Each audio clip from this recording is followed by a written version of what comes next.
Admiral Kale stood on the bridge of the Dominion's fist and felt satisfaction wash over him. Behind his flagship, 12,000 warships waited in perfect formation. The Eternal Glory Fleet represented 3,000 years of Vryn military superiority. No force in the known galaxy could stand against such numbers. The bridge crew worked quietly at their stations. Kale watched the main display showing all 12,000 vessels arranged in precise rows. Each ship was a weapon of war built for one purpose. Together they were unstoppable. The Empire had crushed hundreds of species with fleets like this one. Today would be no different. Lieutenant Yuna approached from the tactical station. She carried a data tablet and looked concerned. Kale noticed her expression and felt mild annoyance. What could possibly worry her when they commanded such overwhelming force? "Admiral, I have finished reviewing the intelligence reports on the humans," Yuna said. She touched the tablet screen and data scrolled past. "There are some unusual details that concern me." Kyle took the tablet and glanced at it. The report showed a species that called themselves humans. They had appeared in the outer territories only 50 cycles ago. Their territory included perhaps 20 star systems. Most importantly, they possessed fewer than 100 warships total. "What concerns you, Lieutenant?" Kyle asked. "They have almost no ships. This will be the simplest conquest in recent memory." Yuna pointed to specific data on the screen. "The size of their vessels, Admiral. Each human warship is massive, far larger than our capital ships, and the energy signatures we detected are extremely high. Much higher than anything we have seen before." Kale handed the tablet back. "Primitives often build large, inefficient ships. They have not learned what we know. Victory comes from numbers, not from building oversized vessels that waste resources." "But Admiral, there is more," Yuna continued. "Our scout ships encountered human vessels on 3 occasions. Each time the humans simply left. They did not fight. They did not communicate. They just jumped away before our scouts could engage them. Obviously they are cowards," Kale said. "They run because they know they cannot win." Yuna looked like she wanted to say more but remained silent. Kale turned back to the main display. Supreme Commander Thex had given him clear orders. Proceed to human space. Demand their immediate surrender. Add their territory to the Empire. Simple and clean. The journey to human space took 6 days. The fleet moved as one, a massive formation that filled the space around them with ships. Kale spent the time reviewing historical battles. The Empire had never lost a major fleet engagement. Never. The mathematics were simple. More ships meant more weapons. More weapons meant victory. On the 7th day, the fleet arrived at the edge of human territory. The system contained a human colony world they called New Busan. Sensors showed a planet with approximately 5 million inhabitants. A small agricultural colony, nothing more. Kale ordered the communication officer to broadcast the standard surrender demand. The message was simple and had been used successfully thousands of times before. "Submit to the Empire. Accept our rule. Resistance will be met with total destruction." The message transmitted. Kale waited for the response. Usually species either surrendered immediately or tried to fight. Either outcome was acceptable. Surrender was easier, but the Empire did not mind demonstrating its power when necessary. Minutes passed. Then an hour. Kale frowned. Were the humans so primitive they did not understand the message? He ordered it transmitted again, this time in multiple languages. Finally, a response came, but it did not come from the planet. The communication originated from the edge of the system, near the outer jump point. Sensors detected a single ship dropping out of faster-than-light travel. The tactical display updated. 1 vessel. Human design. Classification Battleship. Designation HMSV Indomitable. The bridge fell silent. Everyone stared at the display. 1 ship. The humans had sent 1 ship to face the greatest fleet in Vryn history. Kale started to laugh. It began as a chuckle and grew into full laughter. Around the bridge, others joined in. Even Yuna, despite her earlier concerns, found herself smiling at the absurdity of it. 1 ship, Kyle said between laughs. They send 1 ship against 12,000. These humans are either incredibly brave or incredibly stupid. The human vessel held position at the system's edge. It was large, Kale admitted. Perhaps 3 times the size of the Dominion's fist. But size meant nothing against such overwhelming numbers. A communication channel opened. A human face appeared on the main screen. He wore a military uniform of dark blue. His expression was calm, almost relaxed. Text at the bottom of the screen identified him as Captain Day, commanding officer of the Indomitable. "This is Captain Day of the Human Space Forces," the man said. His voice was steady and measured. "You have entered sovereign human territory without authorization. I am asking you to withdraw peacefully." Kale stopped laughing. The audacity of this human shocked him. One ship faced 12,000, and this captain spoke as if he held the stronger position.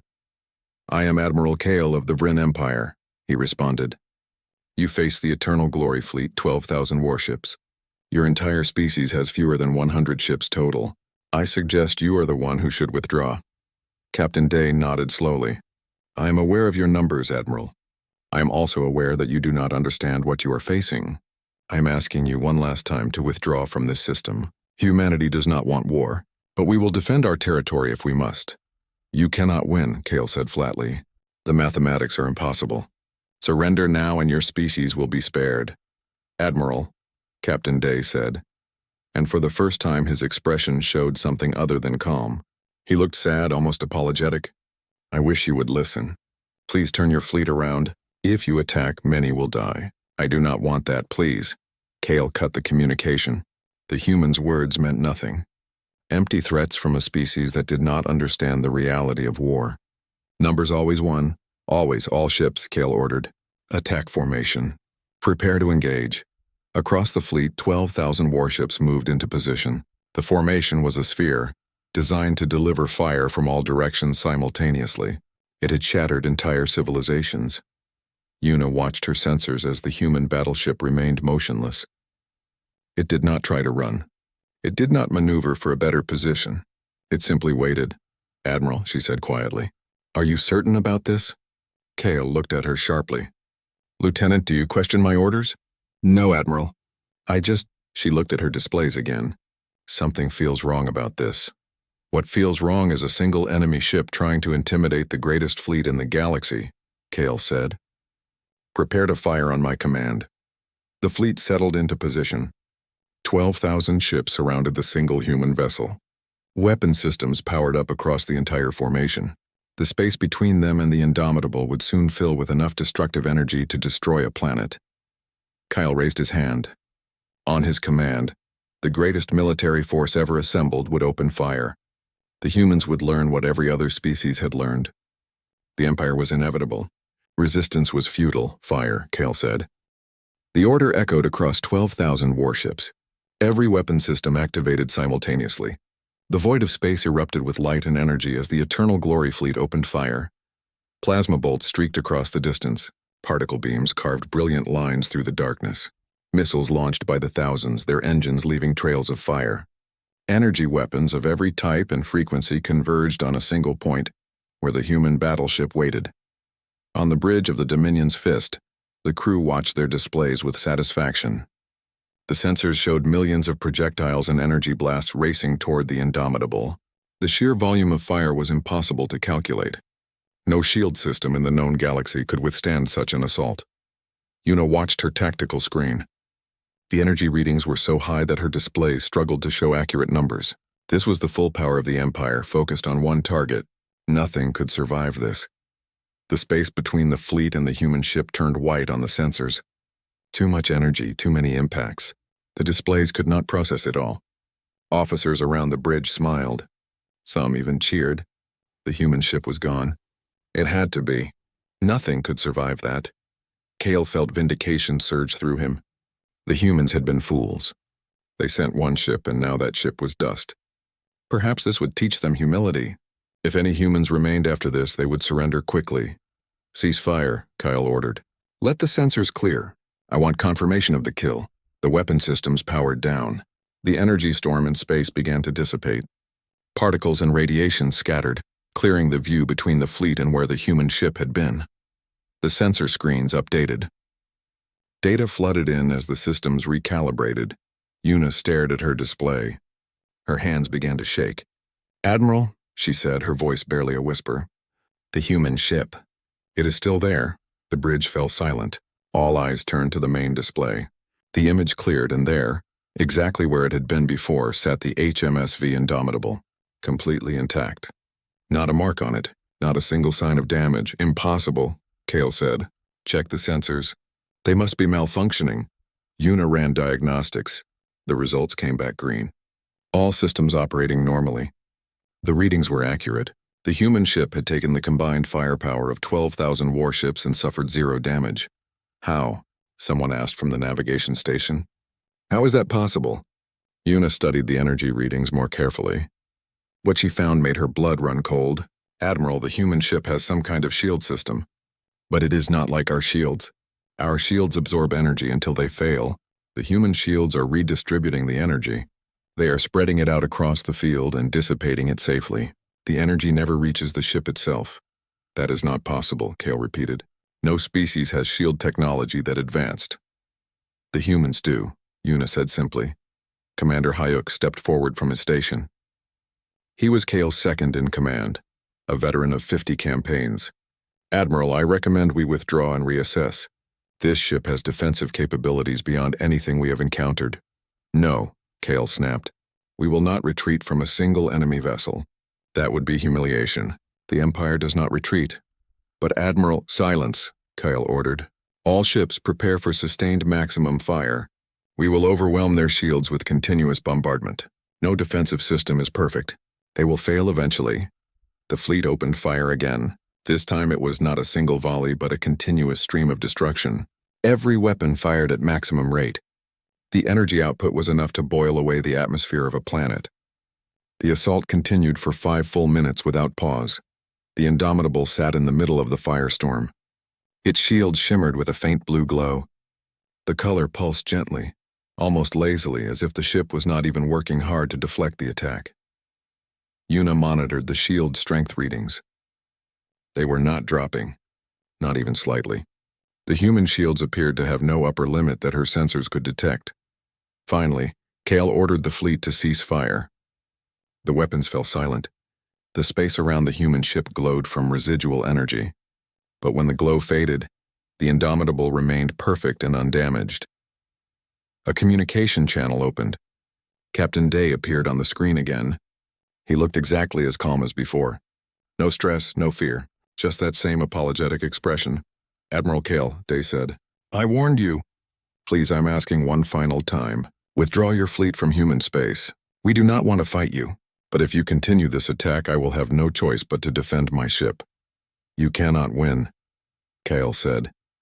But his voice lacked the confidence it had before. We have 12,000 ships. Even if we cannot destroy you, you cannot destroy us all.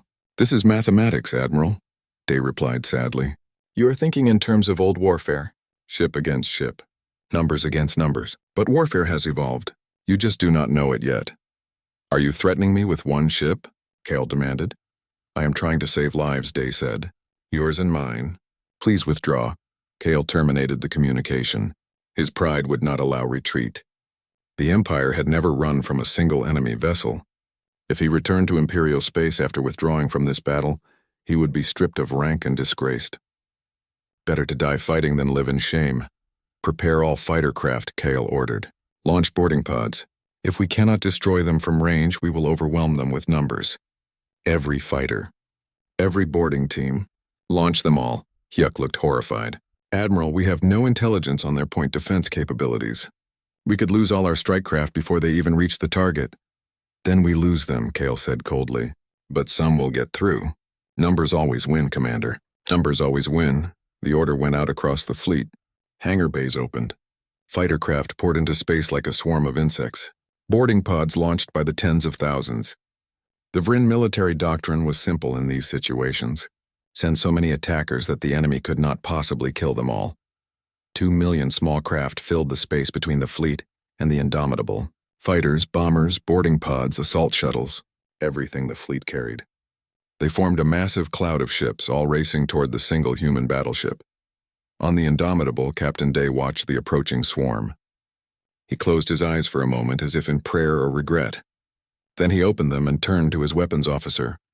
Lieutenant Jiwon, he said quietly, activate point defense. Defend the ship, Jiwon nodded. Her hands moved across her console. Point defense grid online. Targeting systems active. Engaging autonomous fire control. All across the surface of the Indomitable, Thousands of small turrets emerged from hidden ports. They swiveled and tracked with mechanical precision. Each turret was guided by advanced artificial intelligence, capable of calculating thousands of firing solutions per second. The point defense grid opened fire. What happened next would haunt Yuna for the rest of her life. The human turrets fired with perfect accuracy. Not a single shot missed, not one. Each burst of fire destroyed a fighter, a pod, a shuttle. The targeting systems were not just fast. They were operating at a level of precision that seemed impossible. On Yuna's tactical display, the icons representing Vryn craft began disappearing. Dozens, hundreds, thousands. The rate of loss accelerated as more craft entered range. The human ship was killing their small craft faster than Yuna's computer could update the display. Ensign Tai Yang stood at the fighter coordination station. He watched in frozen horror as his entire wing vanished from the board in seconds. 200 fighters under his command. Gone. Just gone. 3 minutes after the engagement began, it was over. 2 million Vryn craft had been reduced to expanding clouds of debris. Not a single one had reached the human ship. Not one had even gotten close. The bridge of the Dominion's fist was silent. No one could speak. No one could process what they had just witnessed. "Admiral," Hayek said, his voice shaking, "I strongly recommend immediate withdrawal. We have lost over a quarter of our total personnel. We have not inflicted a single casualty on the enemy. This is not a battle we can win." Kale stared at the display. His mind could not accept the reality. The numbers should have been on his side. Numbers always won. But these humans had just killed 2 million of his people in 3 minutes without taking a single hit. Pride warred with survival instinct. "Pride 1, all ships," Kale ordered. "Close to point-blank range. We will ram them if we must." Yuna turned to look at her commander. "Admiral, please. They will kill us all. Better to die fighting than run like cowards," Kale said. "Forward." Maximum speed across the fleet, the order was followed. 12,000 warships began moving forward, closing the distance to the human battleship. On the Indomitable, Captain Day's expression finally changed. The sadness left his face. Now he just looked tired. "Lieutenant G1, he said. "Authorization granted. Engage with primary weapons." G1's hands moved across her console. Main railgun batteries charging. Target lock acquired, firing. The Indomitable's main weapons spoke for the first time. The railgun batteries on the Indomitable fired in sequence. Each shot was simple in concept but devastating in execution. Solid projectiles, accelerated to a significant fraction of light speed, carried kinetic energy that defied comprehension. The first salvo crossed the distance to the Vryn fleet in less than a second. 17 ships disappeared, not destroyed in the traditional sense. They simply ceased to exist. The projectiles punched through them and kept going. Their kinetic energy barely diminished. On the bridge of the Dominion's fist, Yuna watched her tactical display update. 17 ships gone, one shot. Her mind struggled to process it. The human weapons did not use energy or explosives. They were just solid metal moving very, very fast. But the results were more terrible than anything she had seen. The Indomitable fired again. And again. The railguns operated on a steady rhythm, several shots per second from each battery. The battleship had dozens of these weapons. The mathematics became a nightmare. Kyle stood frozen at his command station. His fleet was dying around him. Each shot from the human ship killed multiple vessels. The Vryn formation was so tightly packed that every projectile passed through several ships before its energy finally dissipated. "Spread the formation," Hayek shouted. "All ships, maximum dispersal pattern." The order went out, but it was too late. The fleet had been designed to attack as a concentrated mass. Spreading out took time they did not have. The human weapons continued their steady fire. 40 ships gone, 80, 150. The numbers climbed with horrifying speed. Yuna realized with cold certainty that the Indomitable did not need to aim carefully.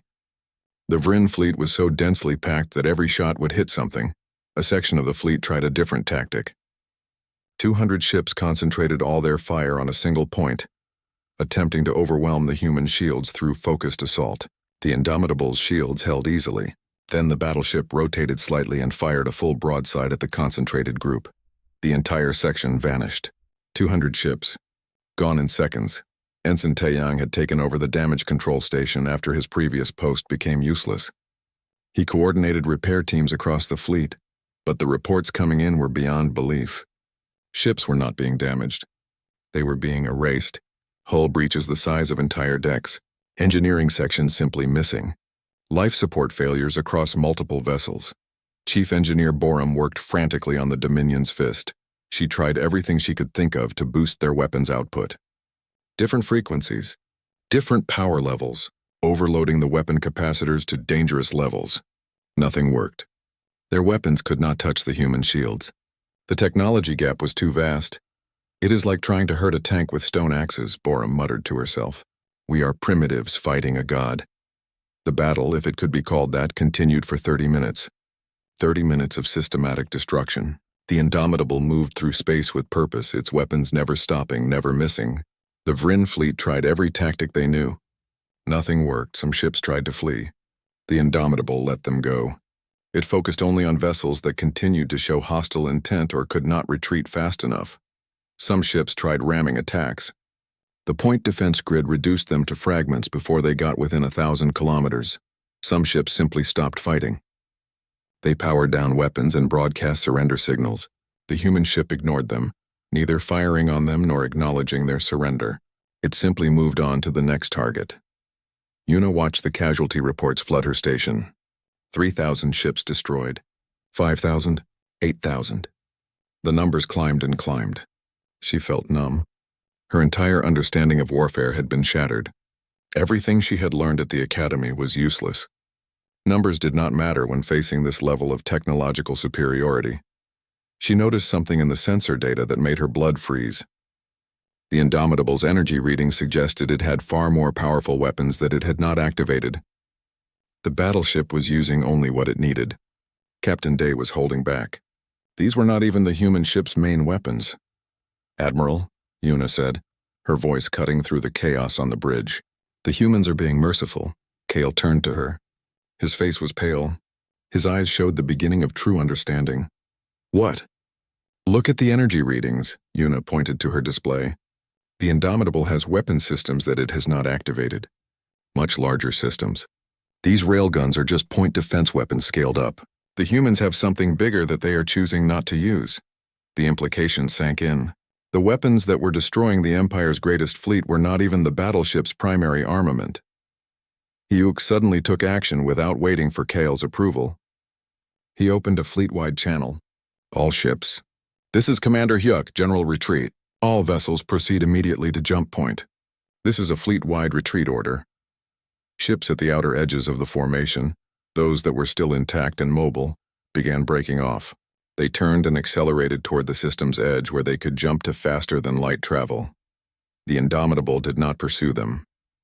It held position and continued engaging only the ships that were too damaged to flee or still trying to attack. Kyle watched his fleet scatter. The proud Eternal Glory fleet was running, fleeing from a single enemy ship. The shame of it crushed him. But beneath the shame, survival instinct finally broke through. They could not win this fight. They could only die. Signal our surrender, Kale said quietly. Hyuk sent the signal. The Dominion's Fist powered down all weapons. The communication channel to the Indomitable opened automatically. Captain Day appeared on screen. His face showed no triumph, no satisfaction. Just that same tired, sad expression.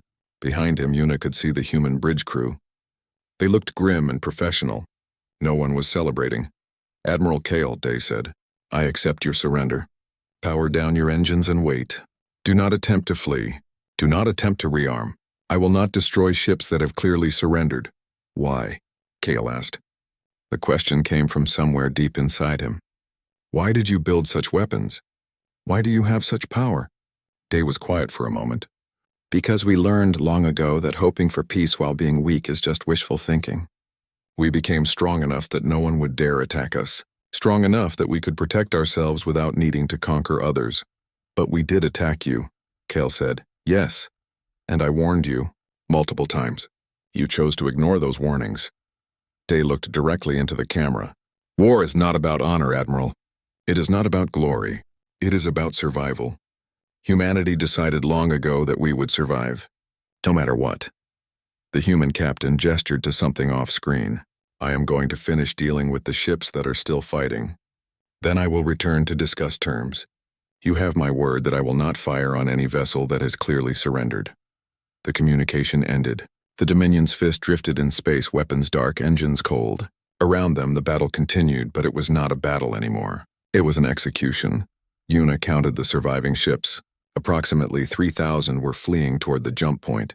The Indomitable was allowing them to go. Another 500 had surrendered like the Dominion's fist. That left approximately 3,500 ships still engaged. Over the next hour, those ships died. Some fought to the last. Some tried to flee but were too damaged. Some simply had no time to surrender before the human weapons found them. When it finally ended, the Eternal Glory fleet had been reduced to approximately 3,500 vessels, 8,500 ships destroyed, over 20 million Vryn crew dead by a single human battleship. The Indomitable approached the Dominion's fist. It moved slowly, almost carefully, as if concerned about causing alarm. When it was close enough, a communication channel opened. Captain Day appeared again. "Admiral Kale, Commander Hyuk, Lieutenant Una, the battle is over. Here are my terms. You will take your surviving ships and return to Vryn space. You will deliver a message to your government. Human space is sovereign territory. Any future incursion will be met with total force. We do not want war, but if war comes to us, we will end it." Hyuk had taken command since Kale seemed unable to function. "We accept your terms, Captain. But I must ask, you let some of us go. You could have killed us all. Why show mercy?" Day looked uncomfortable with the question. "Because we are not monsters. We defend ourselves. We do not commit genocide if we can avoid it. You attacked us. We defended. But we do not enjoy killing. Go home. Tell your people what happened here. Make sure they understand that humanity wants peace. But peace on our terms, not as subjects of an empire." The communication ended. The Indomitable held position as the surviving Vryn ships began the slow journey to the jump point. Ships that had come to conquer limped away in defeat. Una looked at Kale. The Admiral sat in his command chair, staring at nothing. He had not spoken since his brief exchange with Captain Day. The weight of the defeat had broken something inside him. "Admiral," Una said gently, "we need to prepare the fleet for jump. We need to go home." Kyle did not respond. Hyuk made the decision for him. "Lieutenant Una, you are now acting fleet commander. Get us home." Una nodded and began giving orders. The broken remnants of the Eternal Glory fleet gathered. The journey back to Vryn space took 12 days. 12 days of silence and shock. The surviving ships traveled together, moving slowly because so many vessels were damaged. The fleet that had left Imperial space with pride and confidence returned broken and defeated. Una found herself in command. Kale had retreated to his quarters and refused to come out. Hyuk had been badly injured when a section of the Dominion's fist took damage from debris. The ship's medical bay was overwhelmed with wounded, so Hyuk waited in line like everyone else for treatment. That left Una to manage the fleet. She coordinated repairs. She organized the casualty reports. She prepared the documentation that would need to be presented to the High Council. Most importantly, she tried to keep morale from collapsing completely. It was not easy. The crew of every ship knew what had happened. They had witnessed the impossible. A single enemy vessel had destroyed 8,500 warships. The mathematics of it haunted everyone. How could this be real? How could one ship defeat 12,000? Una spent her nights reviewing the sensor logs. She studied every detail of the battle. The human shields, the precision of their weapons, the cold efficiency of their tactical systems. Everything pointed to a species that had evolved warfare far beyond what the Vryn understood. On the 5th day of the journey, Hyuk returned to the bridge. His left arm was in a support brace and his face showed signs of injury, but he was mobile and alert. "Report, Lieutenant," he said as he took his seat. Una summarized their status: 3,500 ships, approximately 14 million survivors. Many ships were operating on emergency power. Food and medical supplies were running low on several vessels. Morale was terrible. "Have you heard from Admiral Kale?" Hyuk asked. "No, Commander. He has not responded to any communications." Hyuk nodded slowly. "I will speak with him. Continue managing the fleet." "You are doing well, Lieutenant." Later that day, Hyuk returned from Kale's quarters. His expression was grim. "The Admiral is not well. He will not be resuming command. You will continue to lead the fleet until we reach home, Lieutenant Yuna. Yuna felt the weight of that responsibility settle on her shoulders. She was too young for this, too inexperienced, but someone had to do it. On the 7th day, they received a communication from Vryn High Command. Supreme Commander Thex appeared on screen. He looked angry. "Report your status immediately," Thex demanded. "Why have you not sent regular updates? Why is your fleet composition reduced on our tracking systems?" Yuna had been dreading this conversation. "Supreme Commander, I am Lieutenant Yuna, Acting Fleet Commander. I must report that the Eternal Glory Fleet engaged human forces and suffered severe losses." Thex's expression changed from anger to confusion. "Losses? What losses? You faced a species with fewer than 100 ships total. We engaged a single human battleship, Commander. We lost 8,500 vessels." The silence that followed stretched for several seconds. Thex stared at her as if she had spoken in an unknown language. "Repeat that," he said slowly. "We lost 8,500 ships, Commander. To a single human vessel. I have complete sensor logs and documentation. The human technological superiority is absolute. They have weapons and defenses far beyond anything we can counter." "This is impossible," Thex said flatly. "You will be investigated for treason when you return. You are clearly lying to cover some disaster." "I am not lying, Commander. 3,500 ships and 14 million crew members witnessed this battle. I am transmitting the sensor logs now. Review them yourself." Yuna sent the data. She watched Thex's face as he reviewed the information on his own screens. She saw his expression change. Confusion, disbelief, horror, understanding. "By the ancestors," Thex whispered. "This is real." "Yes, Commander. Return to Imperial space immediately. The High Council will need to see this. Do not speak of this to anyone outside the fleet. This information is classified at the highest level." The communication ended. Yuna sat back in her chair. Now the Empire would have to face the truth. They were not the supreme military power in the galaxy. Not even close. On the 10th day, Ensign Taeyang came to Yuna with a question that many crew members were asking. He found her in the observation deck staring out at the stars. "Lieutenant, may I ask you something?" "Of course, Ensign. What do we do now? How do we fight an enemy like that?" Yuna considered the question. "We do not fight them, Ensign. We cannot win. The only option is peace. But the Empire has never surrendered, never backed down. How can we accept this?" "Because the alternative is extinction," Yuna said quietly. "If we fight humanity, they will destroy us, not because they want to, but because we will give them no choice. Captain Day tried to warn us. He gave us multiple chances to withdraw. We refused. The blood of 20 million is on our hands, not theirs." Taeyang was quiet for a long moment. "Will the High Council see it that way?" "I do not know. I hope so. For all our sakes."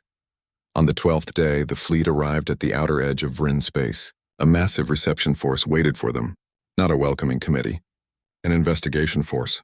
Hundreds of security ships surrounded the returning fleet. Yuna received orders to proceed directly to the capital world. The High Council would convene immediately to hear her report. The Dominion's fist, battered and scarred, limped into orbit around the Vryn homeworld. Yuna prepared herself for what would come next. She gathered all the data, all the logs, all the evidence. She would present the truth and let the Council decide. The Council chamber was ancient. It had stood for 3,000 years, witness to the Empire's rise to dominance. Yuna stood in the center of the circular room, surrounded by 50 council members seated in raised tiers. Supreme Commander Thex stood beside her. He had reviewed all the data during the fleet's journey home. He believed her now, but convincing the Council would be harder. "Members of the High Council," Thex began, "I present Lieutenant Yuna, Acting Commander of the Eternal Glory Fleet. She brings news of our encounter with the human species." Councillor Mirai, one of the senior members, spoke first. "We have heard disturbing reports. A single ship defeating our greatest fleet. This sounds like cowardice and excuses for failure." "It sounds impossible," Yuna agreed. "I did not believe it either. But I have brought complete sensor logs from over 100 ships. Different angles, different systems, all showing the same thing. I will present them now." For the next 2 hours, Yuna walked the Council through the battle. She showed them the human shields absorbing the fleet's fire without damage. She showed them the point defense grid destroying 2 million strike craft in 3 minutes. She showed them the railgun batteries systematically destroying the fleet. The council watched in silence. Some looked skeptical at first, but as the evidence mounted, as they saw the same events recorded by dozens of different ships, skepticism turned to shock. When the presentation ended, the chamber was silent. Finally, Counselor Mirai spoke. "If this is accurate, then we face an enemy we cannot defeat." "They are not our enemy," Yuna said. "Captain Day made that very clear. Humanity does not want war.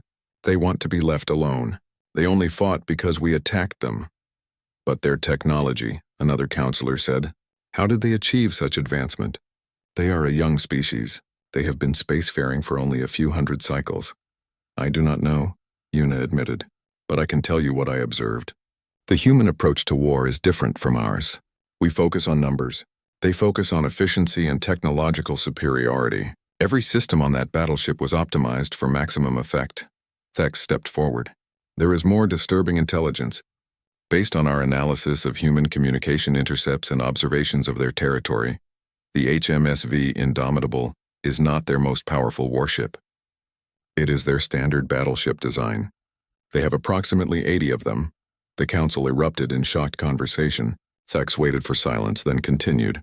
"Furthermore, they have larger vessels, dreadnoughts.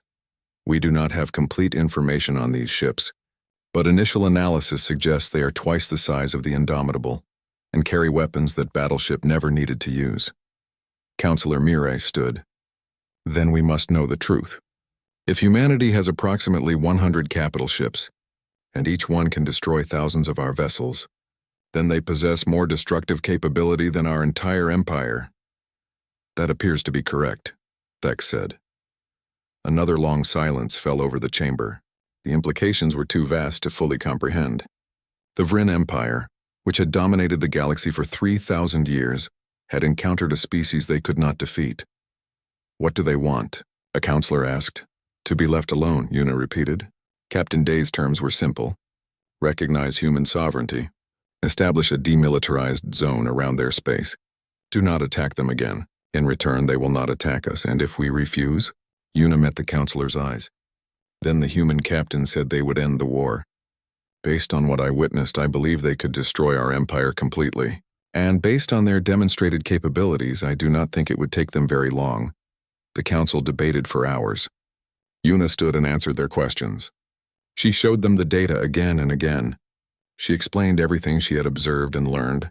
Finally, as the day turned to night, Supreme Commander Thex called for a vote. The question: 3 months after the battle, Ambassador Yunji prepared for her journey to human space.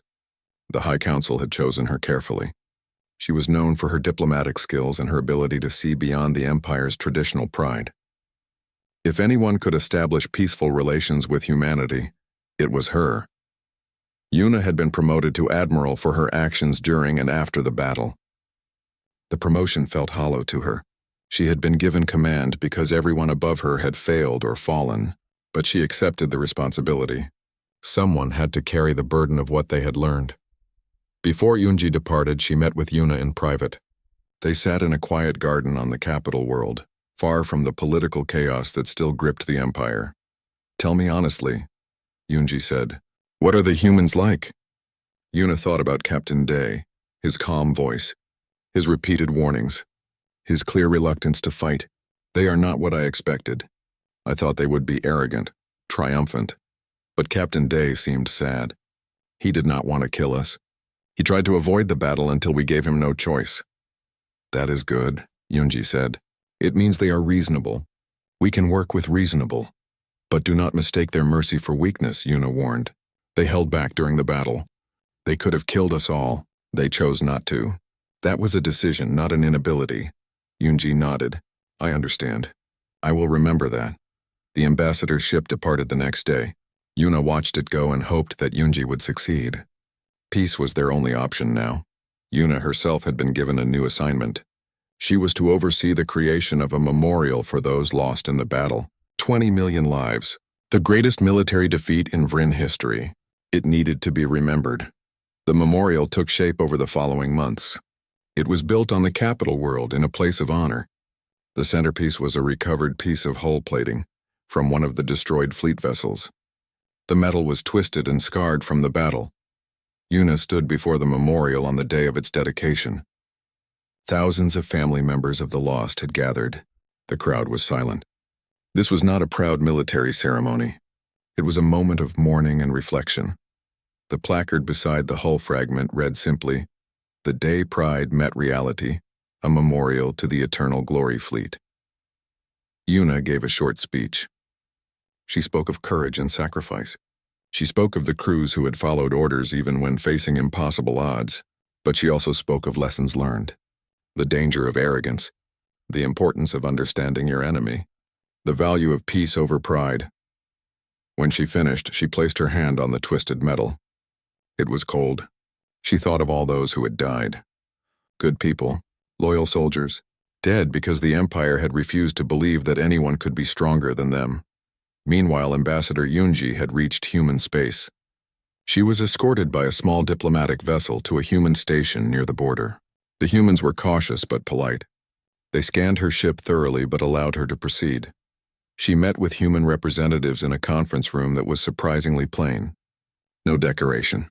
No displays of military power. Just a simple room with a table and chairs. Director Sora represented humanity in the negotiations. She was an older woman with gray hair and tired eyes. She greeted Yunji formally but without hostility. "Ambassador Yunji," Sora said, "welcome to human space. I understand you are here to establish diplomatic relations." "Yes," Yunji replied. "The Vrin Empire wishes to formalize peace between our peoples. We accept your terms. We will recognize human sovereignty. We will establish the demilitarized zone as you requested. We will not attack you again." "Those are good first steps," Sora said. "But I need you to understand something. Humanity does not want to be your enemy. We never did. But we will not be victims either. We built our defenses so that no one could threaten us without facing consequences. That has not changed." "I understand," Yunji said. "May I ask you a question?" "Of course. Why did humanity develop such powerful weapons? Your technology is far beyond ours, beyond anyone's in the known galaxy. Why?" Sora was quiet for a moment. She looked at the ambassador with an expression that mixed sadness and determination. "Because we had to. Humanity's history is filled with war. We fought each other for thousands of years on our homeworld.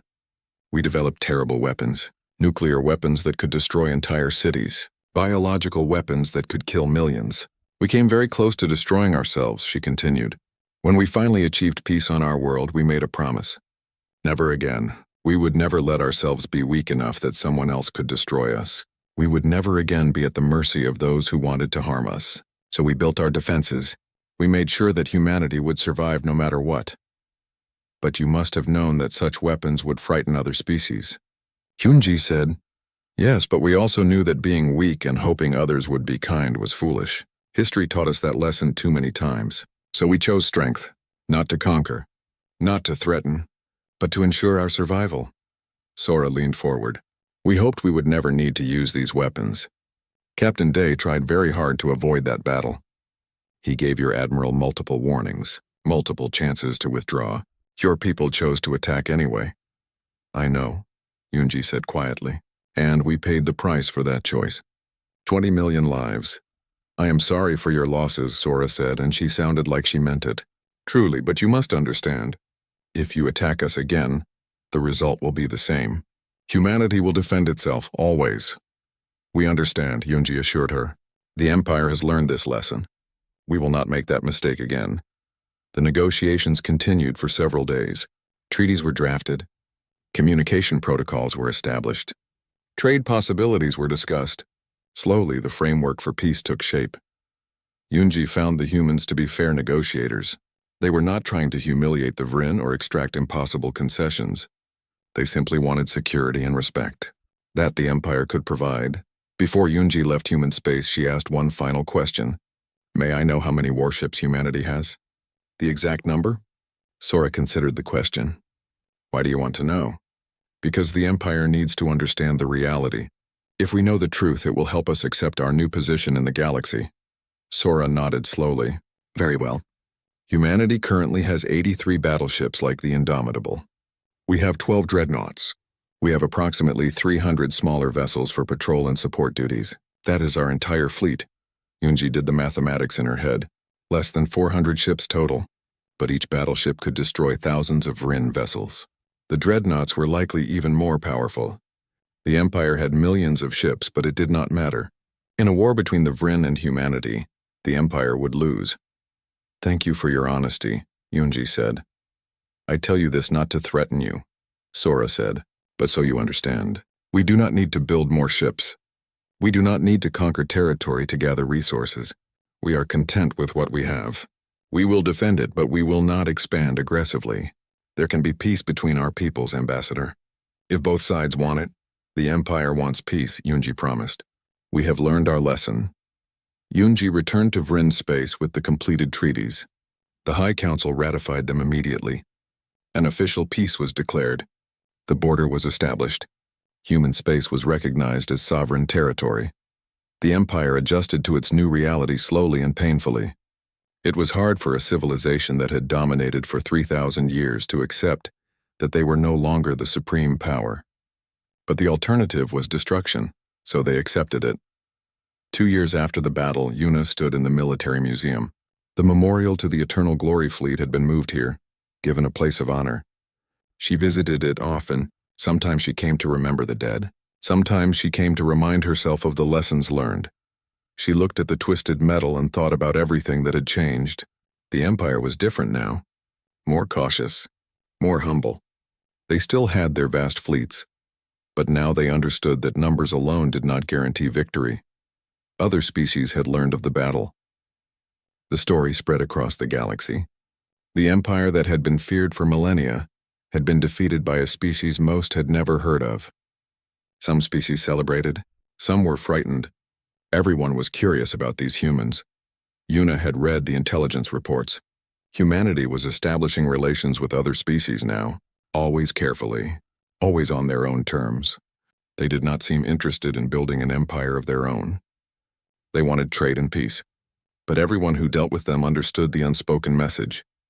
Do not threaten us. A young cadet approached Yuna. He was a student at the military academy here on a field trip to the museum. He looked nervous but determined. "Admiral Yuna?" He asked. "Yes? I read your report on the battle.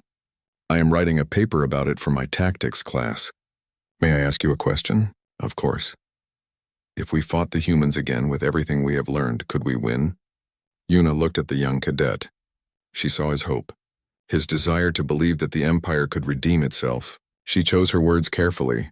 "We could fight better than we did," she said. "We could develop new tactics, new weapons. We could study their technology and try to understand it. But when? No, the gap is too large. Unless we make a tremendous leap in technology, we cannot defeat humanity in open warfare. Then what do? We make sure we never..."